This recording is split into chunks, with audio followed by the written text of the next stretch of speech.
जय फुंगली माता की। हेलो फ्रेंड्स, ये मैं क्षेत्रीय अस्पताल कुल्लू में आई हूँ। मैं मम्मी का चेकअप करवाने के लिए आई हूँ। मेरी छोटी सिस्टर भावना भास्कर ने कहा है कि मम्मा का शुगर और बीपी जो है वो हाई है, तो हमें जो है वो चेक करवाना पड़ेगा मम्मा को।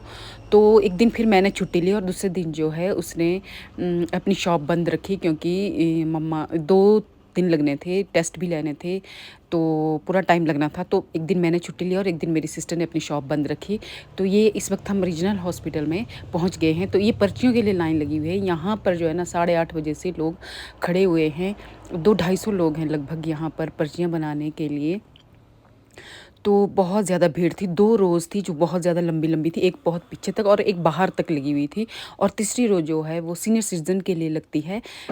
तो वो छोटी थी। तो मैं वहाँ पे जाके खड़ी हो गई थी और मेरी पर्ची जो है वो मैंने पर्ची बना दी थी। तो पर्ची जब बनाई थी ना, मुझे ऐसा लग रहा था कि मैंने जो है कोई मेडल जीत लिया है, क्योंकि यहाँ पे बहुत ज़्यादा भीड़ थी।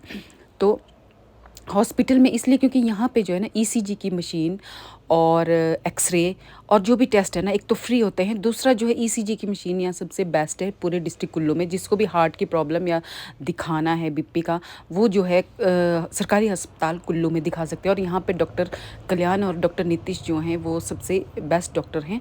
तो कोई भी पब्लिक या जो भी है ना वो आ सकते हैं यहाँ पे, जिसको ईसीजी का टेस्ट करवाना है ना। सबसे अच्छी मशीन है ये वाली।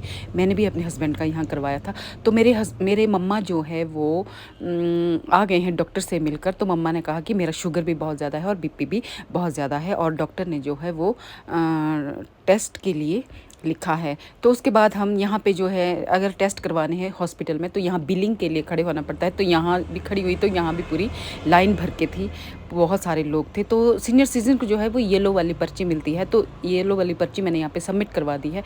तो सीनियर सिटीजन बहुत कम लोग थे, तो मेरी पर्ची जो है वो जल्दी से बन गई थी। तो यहाँ भी बहुत ज़्यादा भीड़ थी। तो मैं फ़र्स्ट टाइम जो है सरकारी हॉस्पिटल में आई हूँ। मतलब मैं तो प्राइवेट में ही करवाती हूँ। फिर यहाँ पे मम्मा का टेस्ट हो गया और उसके बाद इन्होंने कहा कि आपको जो है रिपोर्ट 2 बजे के बाद मिलेगी। तो फिर हम यहाँ से अपना चले गए, और जो दवाइयाँ डॉक्टर साहब ने लिखी थी बीपी की, वो सब हमने यहाँ पे ली दवाइयाँ। तो इस मेडिकल स्टोर से हमने दवाइयाँ ली। तो मेरी सिस्टर जो है ना वो थोड़े टच में रहती है, मेरी छोटी वाली भावना भास्कर, वो सभी के साथ टच में रहती है फ़ोन से। मेरे पास तो टाइम नहीं होता। तो उसने मुझे कहा कि मम्मा ऐसे ऐसे बीमार हैं, तो चेकअप करवाना है, तो एक दिन तुम छुट्टी डालोगी और एक दिन मैं अपनी शॉप बंद करूँगी। मैंने कहा ठीक है, मैं वैसा ही करती हूँ। तो आज मैंने छुट्टी ली है पूरा दिन। तो उसके बाद 2 बजे के बाद जो है मम्मा का ईसीजी होना है, एक्सरे होना है। और हमें यहाँ जो है आज ना पूरे 5 साढ़े 5 बज गए थे हॉस्पिटल में ही। उसके बाद डॉक्टर को दिखाया था, तो डॉक्टर साहब भी बैठे हुए थे, मतलब सभी पेशेंट्स को वो जो है आराम से वो चेक करवा रहे थे।